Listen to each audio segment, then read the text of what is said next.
وار روم میں ایک بار پھر خوش آمدید. میں ہوں حیدر مرتضیٰ اور بریک سے پہلے ہم یہ بات کر رہے تھے کہ وزیر دفاع کا تازہ ترین بیان ہے جس میں انہوں نے یہ کہا ہے کہ بھارت کی جانب سے ان ڈرون حملوں کے بعد یہ بات یقینی ہو گئی ہے کہ پاکستان اس پر جوابی کارروائی کرے گا. اس سے پہلے بھی اس پر بات ہو چکی ہے. گزشتہ شام جو 2 پریس کانفرنسز اہم ہوئی ہیں اس میں بھی اس پر بات ہوئی.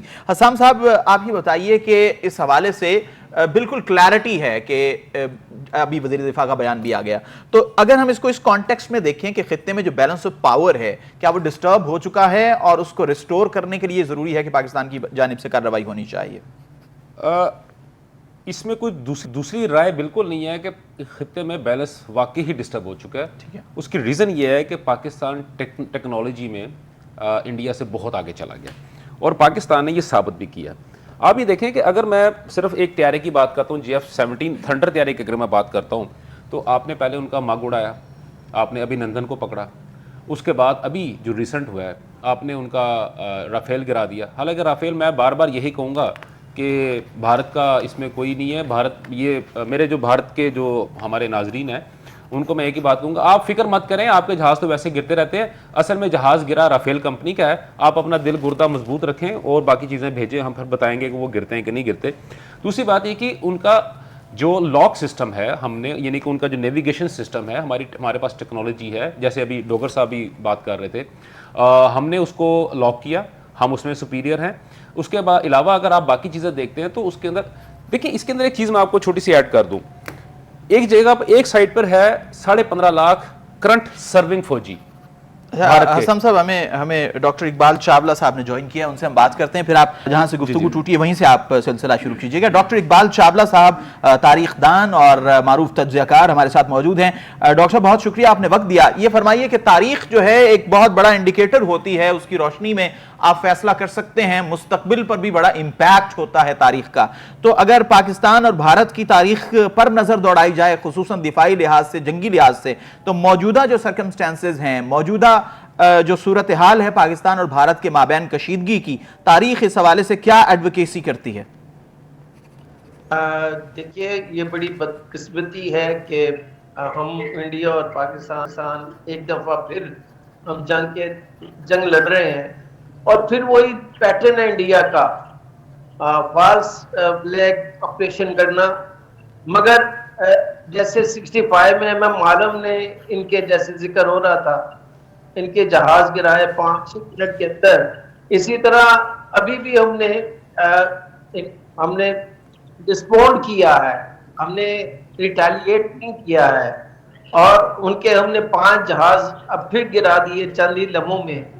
جس سے ظاہر یہ ہوتا ہے کہ پاکستان اگرچہ آبادی کے لحاظ سے کم ہے, اور ہو سکتا ہے کہ معیشت طور پر بھی بھارت کے مقابلہ نہیں کر سکتی, لیکن جو ہماری فوج تربیت یافتہ ہے, ہم تو جنگیں لڑتے آ رہے ہیں. ہم تو کبھی وار آن ٹیرر پہ لڑ رہے ہیں, کبھی انڈیا سے 4 جنگیں لڑ چکے ہیں.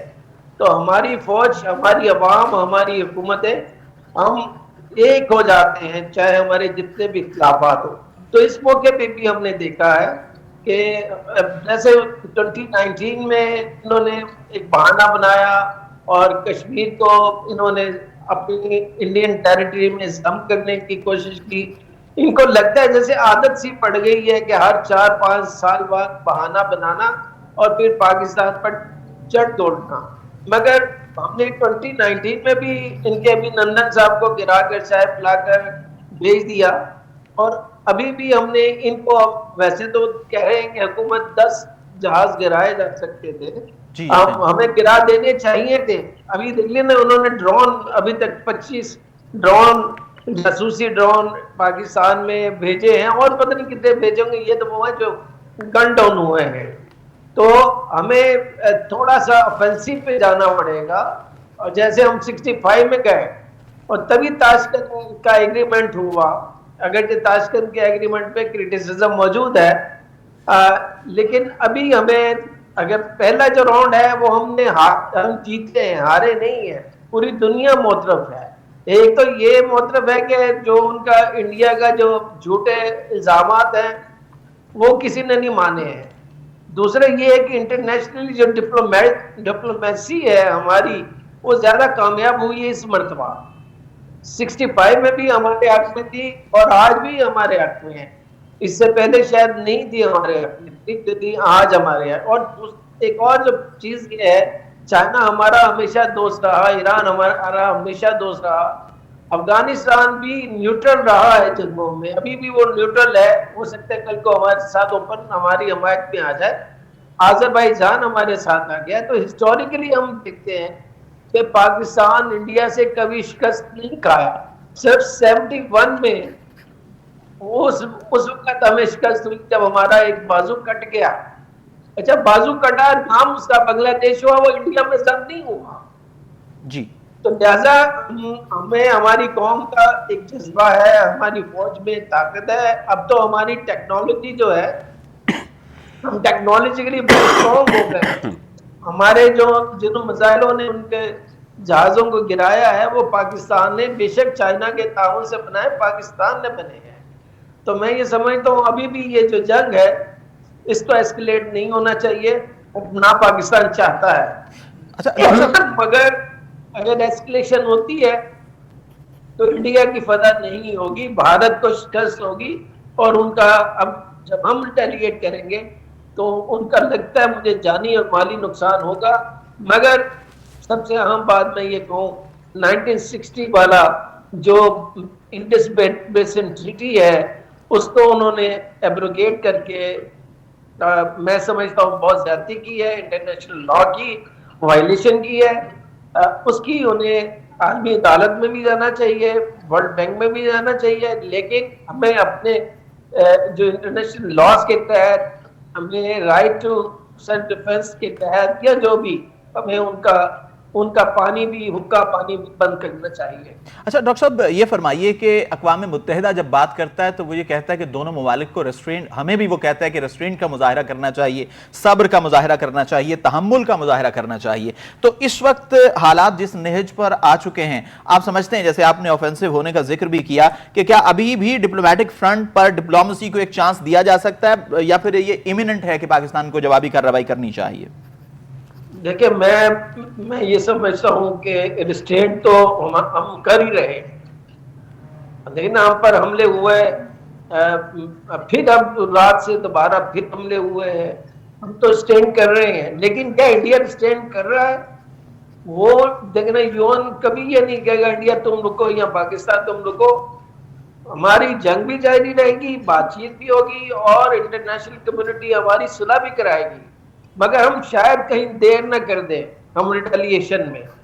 اور عوام بھی یہ چاہتی ہے کہ اب جیسے انہوں نے ہم پر اٹیک کیے, ہمارے معصوم بچوں کو, خواتین کو اور 4 مساجد کو شہید کر ڈالا ہے, تو ہم یہ تو نہیں کر سکتے کہ ان کے مندروں کو گرا دیں, یا ان کی مذہبی عبادات کو گرا دیں, یا ہندوؤں کو ہم ماریں, یا ہم انسانوں کو ماریں. مگر ان کے جو, میں سمجھتا ہوں ان کے ہاں بھی بہت ساری ایسی چیزیں ہیں جن پر ہمیں جوابی وار کرنے کی اشد ضرورت ہے. اچھا ڈاکٹر صاحب, آپ نے فرمایا کہ ہم کہیں ریٹیلیشن میں دیر نہ کر دیں, تو ایک حلقہ ہے جو یہ سوچتا ہے کہ شاید وہ دیر ہم کر چکے ہیں. تو کیا آپ سمجھتے ہیں کہ ایسا بہت آسان تو نہیں ہے کہ نہ بلنک آف آئی آپ جو ہے وہ رسپانس دے دیں, تو اس کے لیے مسلح افواج کو وقت بھی درکار ہے؟ دیکھیے, جو ڈونلڈ ٹرمپ نے لفظ بولا ہے ٹٹ فار ٹیٹ, جی, وہ ٹٹ فار ٹیٹ اس نے یہی کہ انڈیا نے اٹیک کیا, آپ نے رسپونڈ کیا, اور رسپونڈ کر کے آپ نے ان کے 5 جہاز گرا دیے. تو اس کے خیال میں حساب برابر ہو گیا, جبکہ حساب برابر نہیں ہوا. تو میں یہ سمجھتا ہوں کہ حساب کو ہمیں برابر کرنا ہے. وہ جب تک ہم نہیں کریں گے ٹھیک ہے, لیکن اس میں اندیشہ یہ ہوتا ہے اسکلیٹ ہونے کا. لیکن یہ آپ آئندہ بھی دروازہ کھلا رکھیں گے, انڈیا کل پھر بہانہ مارے گا جی یہ دیکھیں 2 جو ہے نا آتنکوادی آ گئے, ہمارے اتنے لوگ مارے گئے, وہ خود ہی کریں گے. جیسے امرتسر میں انہوں نے خود ہی کوئی وہ ڈرامہ رچایا, دھماکے کیے اور وہ لگا دیا الزام پاکستان, کیونکہ شاید پاکستان نے حملہ کیا سکھوں کی ہمدردی حاصل کرنے کے لیے. ان کے لیے یہ فلمیں بنانا, بمبئی والی ڈرامے بنانا, یہ ان کے لیے کوئی مسئلہ نہیں ہے. ہمیں چاہیے یہ کہ میں سمجھتا ہوں ظاہرہ فوج بغیر تیاری کے تو حملہ نہیں کرتی ہے نا, نہ کرنا چاہیے, نہ ہماری پروفیشنل قوم ہے, نہ ہم نے کبھی ایسا کیا ہے. تو اب میں یہ سمجھتا ہوں جب انہیں ٹائم مناسب لگے اور جب ہم محفوظ طریقے سے حملہ کر کے اپنا کام کریں اور ایسے کریں گے اتنا ہی ہو جتنا انہوں نے ہمارا نقصان کیا ہے. ہم ڈاکٹر اقبال چاولہ صاحب آپ کا بہت شکریہ، آپ نے وقت نکالا. اعجاز ڈوگر صاحب میں آپ کی جانب بڑھوں گا، اسی جگہ سے ہی میں آپ سے اسی پوائنٹ سے ہی آپ سے سوال کروں گی. یہ جو بات ہو رہی ہے اس حوالے سے بڑی کلیئرٹی کے ساتھ جب بھی این ایس سی کے اعلامیے کی آپ بات کر لیں، D G I S P R کی پریس کانفرنس کی بات کر لیں، وزیر اعظم کی تقریر کی بات کر لیں، اس میں بڑے واضح طور پر کہا گیا ہے کہ کیسے، کہاں اور کب یہ ہوگا اس کا فیصلہ ہم کریں گے. تو کیا آپ سمجھتے ہیں کہ اتنی کلیئرٹی کافی نہیں ہے؟ میرے خیال میں تو بہت عوام کے لیے بھی اور انڈیا کے لیے بھی بہت اچھا میسج ہے کہ ہمارے گورنمنٹ کے جتنے وزراء ہیں، ہمارے پرائم منسٹر اور D G I S P R واضح پیغام دے رہے ہیں ان کو. لیکن انڈیا جو ہے وہ مکرو ہے، وہ چہرے والا مودی باز نہیں آ رہا. اب مودی حکومت کا جعلی بیانیہ بھی اس کے انڈیا کے اندر بھی بکھرنے لگا ہے. اب شہری علاقوں میں ایمرجنسی الرٹ سسٹم جو ہے وہ فعال کر دیا گیا ہے. عوام حکومت سے اصل حقائق جاننا چاہ رہی ہے کہ یہ اصل میں حقیقت کیا ہے، کیونکہ رافیل پہ جھوٹ بولا ان کے میڈیا نے، لیکن وہ فرانس نے ان کو ایکسپوز کر دیا. یہ دیکھیں جی، یہ واقعی انہوں نے رافیل تباہ کر دیا ہے. اور حیدر، یہ دیکھیں عوام کو یہ بتانا ضروری ہے کہ یہ اعزاز کی بات ہے پاکستان کی، کہ پاکستان پہلا اعزاز ہے آپ کے ایئر فورس کو کہ انہوں نے رافیل کو گرایا. اور یہ ڈرون جو گرا رہے ہیں آپ، اسرائیلی ڈرون بھی کبھی نہیں کسی نے گرائے جتنی تعداد میں آپ نے گرا دی ہے، کیونکہ وہ 35,000 فٹ کے اوپر وہ کام کرتے ہیں اپنا جا کے. تو یہ آپ کا ایئر ڈیفنس سسٹم ہو یا آپ کی ایئر فورس ہو یا آپ کی پاک فوج ہو، وہ سوئی ہوئی نہیں ہے، نہ آپ کی حکومت سوئی ہوئی ہے. دیکھیں ہر چیز کا وقت ہوتا ہے. جس طرح یہ پہلگام والا واقعہ ہوا، کتنے دن بعد انہوں نے جو ہے ایکشن کیا انڈیا نے، حالانکہ ہمارا قصور بھی نہیں. ہم تو انٹرنیشنل لیول پہ کہہ رہے ہیں کہ اس کے جو ہے آپ تصدیق کروا لیں، اس کی تحقیق کروا لیں، اس کا کوئی کسی اور ملک سے اس کی وہ کروا لیں ساری. لیکن بات یہ ہے کہ انڈیا جو ہے اس نے ایک الیکشن جیتنے کے لیے وہ اور اپنا وہ سسٹم سیدھا کرنے کے لیے مودی ہمیشہ اس طرح کی حرکتیں کرتا رہتا ہے. اب دیکھیں نا، ہمارے تو یہاں پہ بنایا جا رہا ہے. اب انڈیا کے اندر حیدر یہ بتانا بڑا ضروری ہے ہماری عوام کو کہ انڈیا کے اندر خوف کی فضا کس قدر بڑھ گئی ہے. اب ہماری عوام تو یہ پھیلانے کی کوشش کر رہے ہیں، وہ بس سوشل میڈیا ہے، کچھ نہیں ہے، یہاں پہ ہر چیز چل رہی ہے. 45 سے زائد ایئرپورٹس بند کر دیے گئے ہیں. راجستھان اور پنجاب کے 300 کلومیٹر کا طویل ایریا بلیک آؤٹ کا اعلان ہو گیا کہ اس کو بلیک آؤٹ کر دیا. جی یس، راشن کی خریداری کا انہوں نے اعلان کر دیا ہے کہ راشن جو ہے اپنے گھروں میں جمع کر لیں، یہ کچھ بھی ہو سکتا ہے. اور اس پہ بھارت ایٹمی جنگ کا خوف اس میں عوام کے اندر ہے کہ شاید ایٹمی جنگ نہ لگ جائے. ملک بھر میں ایمرجنسی موک ڈرلز شروع ہو گئی ہیں وہاں پہ. یہ وہاں پہ خوف و ہراس ہے.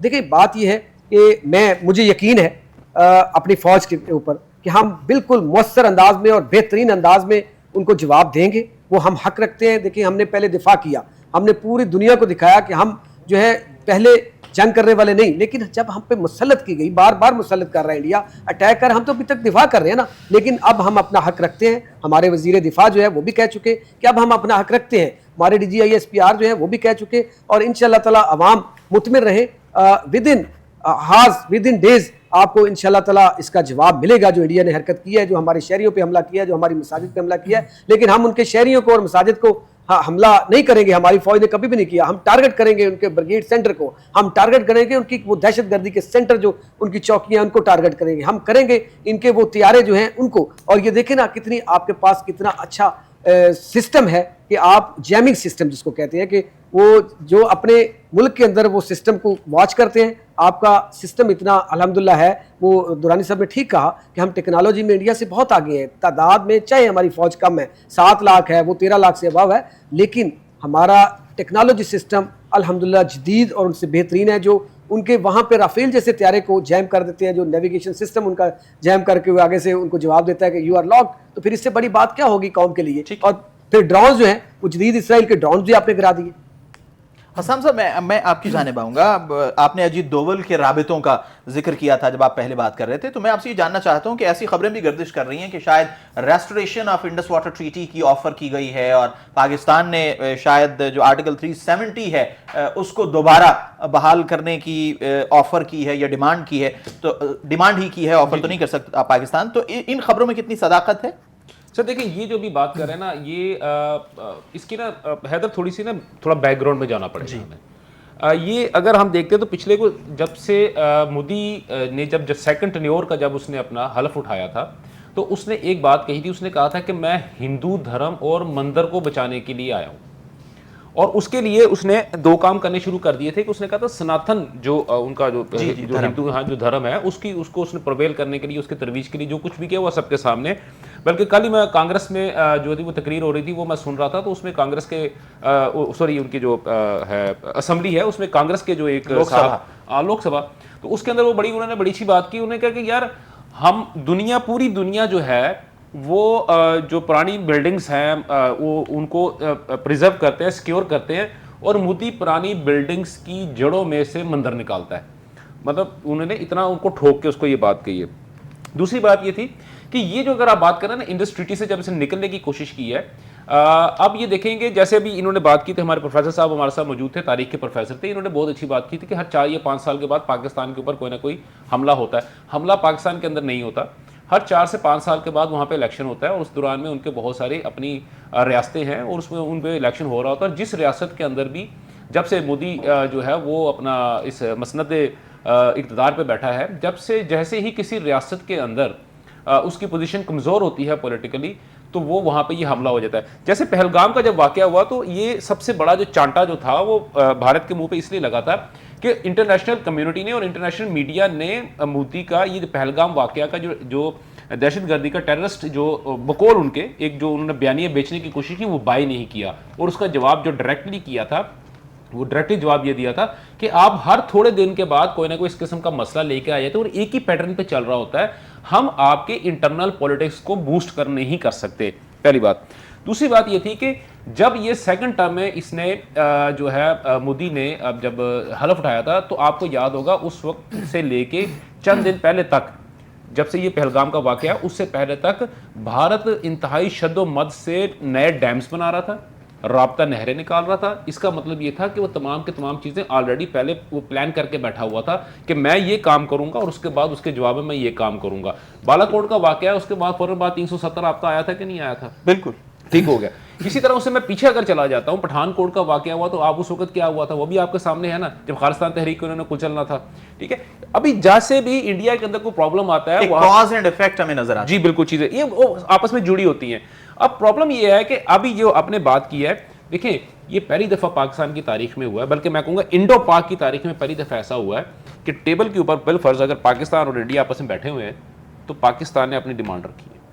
یہ تو اس سے پہلے کیا ہوتا تھا, ایک فون کال آتا تھا, وہ ڈاکٹر صاحب کہنا تو نہیں چاہیے ڈو مور, ٹھیک ہے, ہمیشہ سے ڈو مور ہی چلتی ہے. جی ہوتا تھا نا.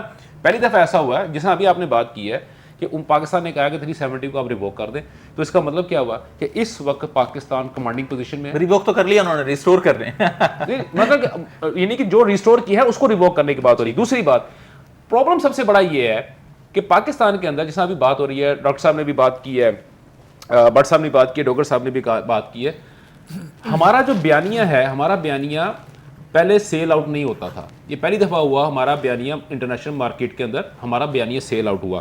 لیکن ابھی بھی پاکستان کے اندر ہمارے کچھ بھائی ہیں وہ ابھی بھی مودی کے بیانیے پہ چل رہے ہیں. میرے خیال ہے ہم ادھر رہیں تو زیادہ بہتر ہے. ہاں میں اسی کی بات کر رہا ہوں, کی طرف رہیں بھائی میں بھارت کی طرف ہی ہوں. میں یعنی کہ میری توپوں کا رخ بھارت کی طرف ہے. اگر یہ کوئی لونڈا لپاڑا اس توپ کے منہ کے آگے خود بخود آ جائے, اس میں میرا تو کوئی قصور نہیں ہے. میرا خیال ہے ہمیں ایک انٹرنل یونٹی کی ضرورت ہے اور کچھ اسی کے اوپر. بلکہ میں ایک بات کہوں گا کہ میں نے ابھی جو ہے نا وہ علامہ اقبال کی بڑی شعرا آفاق جو ہے نا وہ نظم ہے کہ غازی یہ تیرے پرسرار بندے جنہیں تو نے بخشا ہے ذوق خدائی, دنیا من کی ان کی ٹھوکر سے صحرا و دریا سمٹ کا پہاڑ. میں نے سر اسی زمین کے اوپر نا میں نے سر ایک لکھا تھا کہ مودی یہ تیرے پرسرار سناتن, مودی یہ تیرے پرسرار سناتن سر دونوں سائڈوں کے ہیں, ٹھیک ہو گیا, جنہیں تو نے بخشا ہے ذوق ڈھٹائی, دونیم ان کی منطق سے فہم و فراست سمٹ کر عقل ان کی ٹخنوں میں آئی, سیاست سے کرتی ہے بیزار دل کو کسی سناتن سے میری سر کھپائی, ضلالت ہے مطلوب مقصود ان کن نہ غیر ذرا سی نہ خوف خدائی. ٹھیک ہے, مطلب آپ شاعر بھی ہیں تو چلیں سر شاعر تو نہیں ہوں میں, تو آپ کی شاعری سے بھی ہم مستفید ہوتے رہیں گے. اسد صاحب میں آپ سے یہ جاننا چاہوں گا, حسام صاحب نے 370 میں نے بھی اس کی جانب اشارہ کیا, لیکن انہوں نے ایک اور اینگل اسے دیا ہے. پرائم منسٹر مودی جو ہیں انہوں نے ایک تقریر میں یہ کہا تھا کہ یہ 370 کی جو ریووکیشن ہے اور 37 کی یہ تو بہت دیر سے پینڈنگ تھی, لیکن بہت سے پرائم منسٹر ہچکچا رہے تھے کہ مسلم امہ اس پر ریاکٹ کرے گی, اس لیے وہ اس کی ریووکیشن کے حوالے سے ریلیکٹنٹ تھے، لیکن میں نے تو ایسا کر دیا اور آپ نے دیکھا کہ مسلم امہ اس پر خاموش رہی. یہ آن ریکارڈ ہے، رجت شرما کے ساتھ ان کی گفتگو ہے. تو آپ کیا سمجھتے ہیں وہ مسلم امہ کے حوالے سے کیا تھنکنگ ہے مودی کی کہ وہ اس چیز کو بھی ایک ثبوت کے طور پر پیش کر رہا ہے کہ میں نے اتنا بڑا کام کر دیا اور مسلم امہ نے تو اس پہ کچھ بھی نہیں کہا؟ دیکھیں ظاہر ہے ایز اے قوم جو ایک کچھ بھی نہ ہو، جب آپ لا الہ الا اللہ محمد رسول اللہ کہتے ہیں تو آپ ایک ہی جو ہے وہ چھتری تلے آ جاتے ہیں اور اکٹھے ہو جاتے ہیں. تو یہ چیز دشمن کو جو ہے وہ کسی صورت نہیں بھاتی. انفارچونیٹلی پریکٹیکلی اس طرح سے یونٹی نہیں آئی. مختلف ایشوز کے اوپر مختلف جو اسلامک کنٹریز ہیں ان کے سٹانسز مختلف رہے ہیں، لیکن اس کے باوجود ایک امپریشن ہے ان کو کہ ان کا یہ کبھی بھی اکٹھے ہو سکتے ہیں، اور کبھی اکٹھے ہو گئے تو دنیا ظاہر ہے اس کے اندر سب سے پہلا جو ہدف ہوگا وہ یہ ہندوستان، انڈیا اور اسرائیل ہوں گے، جو کیونکہ یہ مسلمانوں کے بدترین دشمن رہے ہیں. انہوں نے ثابت کیا ہے کہ وہ اکٹھے ہیں. آپ دیکھیں نا آج ڈرون جو ہے وہ کس کے گر رہے ہیں، وہ کس کے میڈ ہوئے ہیں، وہ کس کے پاس پہنچائے گئے ہیں. وہ اسی وجہ سے وہ اس چیز کو انڈیکیٹ کر رہے ہیں کہ جناب آپ کے ملک کے اندر جو ہے وہ آپ کو اکٹھا ہونا پڑے گا، ورنہ دشمن آپ کا اکٹھا ہے. تو یہ جو ان کا ایک ذہن میں ہے، یہ کسی نے پروپوگنڈا نہیں کیا، کسی نے ان کے ذہن میں جا کے ڈالا نہیں، ان کے ذہن میں خود ہے. اور خود کیوں ہے؟ وہ اسی وجہ سے ہے کہ ایک impression at public at large ہے کہ مسلم ممالک جو ہیں، مسلم امہ جو ہے اگر وہ اکٹھی ہوتی ہے تو دنیا کے اندر اپنی حفاظت بھی کر سکتی ہے اور بہترین چینجز لا سکتی ہے. اسی لیے ان کو پتہ تھا کہ یہ آرٹیکل جو ہے یہ کب سے پینڈنگ ہے، اور انہیں صرف خدشہ یہی تھا کہ مسلم ممالک اس کے اندر اکٹھے ہوں گے، انٹرنیشنل لوبنگ ہوگی اور کنڈمنیشن ہوگی، جو کہ ابھی ہو رہی ہے. اور اب یہ معاملہ یہ ان کا اس اقدام سے، کیونکہ یہ کہیں ٹھہر نہیں رہی، 370 انہوں نے اگر ریووک کر لیا، اس کے بعد اب یہ پہلگام کے واقعے کو بنا کے آگے، اس کے بعد بے شمار ابھی درانی صاحب نے واقعات کیے. تو ان کی جو منشا ہے وہ یہ ہے کہ جناب آپ پاور کے اندر کس طرح رہیں گے، جب آپ کرائسس کریٹ کرتے رہیں گے، آپ بتاتے رہیں گے کہ جناب ہم تو مسلمانوں کے اگینسٹ لڑ رہے ہیں اور وہ اکٹھے ہو رہے ہیں، تو اسی پولیٹیکل پارٹی کو آنا چاہیے. اور اس کے اندر ظاہر ہے ان کی جو باشندے ہیں انڈیا کے، ان کے جو ووٹر ہیں، ان کو بھی یہ انڈیکیٹ ہو رہا ہے، ان کو بھی یہ پتہ چل رہا ہے، کیونکہ خون خرابہ ظاہر ہے جو عوام ہے وہ اس طرح سے نہیں چاہتی. لیکن پاکستان کے اوپر جب مسلط کی جائے گی، جب مسلم امہ کے اوپر معاملہ مسلط کیے جائیں گے، اس کا ریئیکشن لیٹر ہو سونر ہو وہ آئے گا ضرور. ٹھیک ہے ناظرین، وار روم میں ہم اب بات کریں گے کہ پاکستان نے ڈپلومیٹک فرنٹ پر کیا کامیابیاں سمیٹی ہیں، خصوصاً ہم مسلم امہ اور OIC کے حوالے سے بات کریں گے. لیکن وار روم میں وقت ہوا ایک بریک کا.